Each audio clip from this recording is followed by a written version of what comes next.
Qu'est-ce que la règle du pouce du 70 quand tu achètes? Ce que ça veut dire, dans le fond, c'est tu essaies de savoir c'est quoi la valeur marchande de la propriété.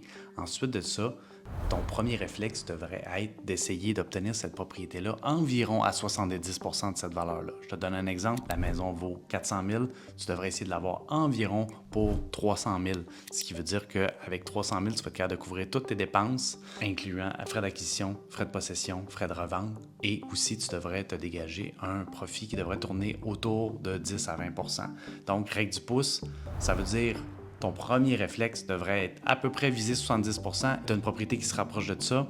Ensuite de ça, tu fais ton analyse, puis tu vas un petit peu plus creux, puis là, tu y vas en détail à savoir, ah oui, est-ce que ça vaut la peine? Ça se peut que tu montes ton prix un petit peu, ça se peut que tu le descendes un petit peu, mais au moins, tu fais pas ton analyse complète en partant. Tu fais ta règle du pouce en partant. Est-ce que je suis proche de 70 Oui, ok, parfait. Donc, ça vaut la peine que je pousse mon analyse beaucoup plus loin, puis que là, je creuse pour savoir si c'est encore un bon deal et si ça vaut la peine, une fois que j'ai calculé en détail les travaux, le coût de possession, combien de temps je vais garder la maison, quand est-ce que je vais revendre et tout. Fait que règle du pouce, 70 c'est ça que ça veut dire.